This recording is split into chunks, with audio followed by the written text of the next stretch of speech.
রাত তখন 11:20। মৌলালী স্টেশন একেবারে ফাঁকা। হালকা কুয়াশা ছেয়ে গেছে চারপাশে। আমি দাঁড়িয়ে আছি শেষ ট্রেন ধরার অপেক্ষায়। আমি জানি না, এই ট্রেনটা আমার জন্য নয়। এই ট্রেন মৃতদের জন্য। গল্পের নাম শেষ ট্রেনের যাত্রী। আমি হাবিবুর। কলকাতার নিউ মার্কেটে একটা দোকানে কাজ করি। সেদিন কাজ শেষ করে স্টেশনে পৌঁছাতে দেরি হয়ে গেল। রাত তখন প্রায় 11টা।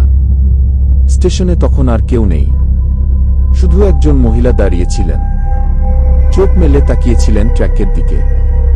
হঠাৎ দেখি একটা অদ্ভুত ট্রেন আসছে। আলো ম্লান, আওয়াজ অস্বাভাবিক। মহিলাটি বললেন, এই ট্রেনে উঠবেন না, এটা মানুষের ট্রেন না কি? আমি ভয় পেয়ে পেছনে তাকালাম, কিন্তু মহিলা তখন আর সেখানে নেই। আমি ট্রেনে উঠে পড়লাম। ট্রেনের ভিতর অদ্ভুত নিস্তব্ধতা। সবাই মুখ ঢেকে বসে আছে, কারো গলার আওয়াজ নেই। একটা লোক হঠাৎ ফিসফিস করে বলল, তুমি এখনো বেঁচে আছো?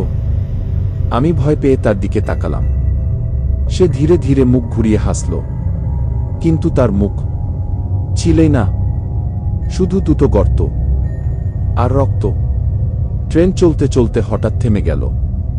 আমি দরজার দিকে দৌড় দিলাম, কিন্তু দরজা খোলে না। চারপাশে একটাই আওয়াজ, ফেরার রাস্তা নেই, তুমি এখন আমাদেরই একজন কি?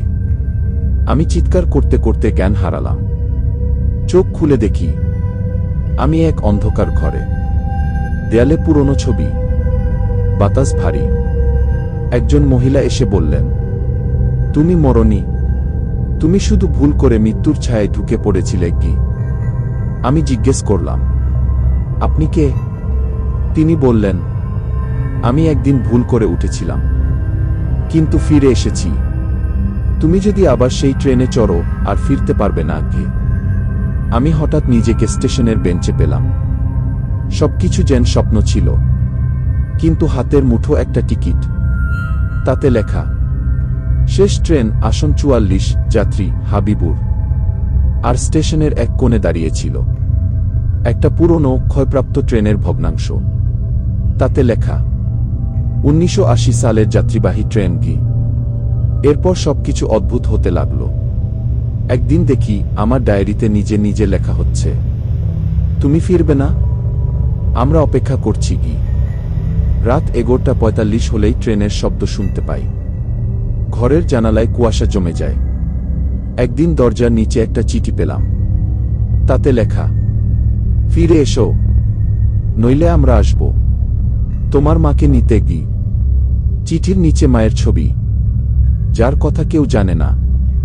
একদিন রাতে দেখি ঘরের কোনায় কেউ দাঁড়িয়ে আছে, চোখে মুখে কিছু নেই, শুধু একটা ছায়া। সে বলল, তুমি এলে কাউকে নিয়ে যেতে হবে, না হলে তুমি ফিরতে পারবে না। তুমি বাঁচতে পারো, তুমি যদি নিজের ছায়া সেই ট্রেনে ফেলে আসতে পারো। কে? পূর্ণিমার রাতে, রাত 11:45। আমি আবার গেলাম মৌলালী স্টেশন। ট্রেন এলো, দরজা খুলল, কুয়াশা জমে উঠল। আমি ধীরে ধীরে ট্রেনের দিকে এগোচ্ছি। ঠিক তখন একটা ছোট ছেলে ছুটে এসে ট্রেনে উঠে গেল। পরদিন সকালে টিকিট পড়েছিল মাটিতে, তাতে লেখা ছিল, আসন 44, নতুন যাত্রী অর্জুন বিশ্বাস, বয়স 10। আমি শুধু বললাম, আমি বেঁচে নেই, আমি শুধু কারো জায়গা নিয়েছি। যদি কোনোদিন রাতে ট্রেনের শব্দ শুনে থাকেন, ঘড়িতে সময় দেখবেন রাত 11:45 হলে। দয়া করে উঠবেন না।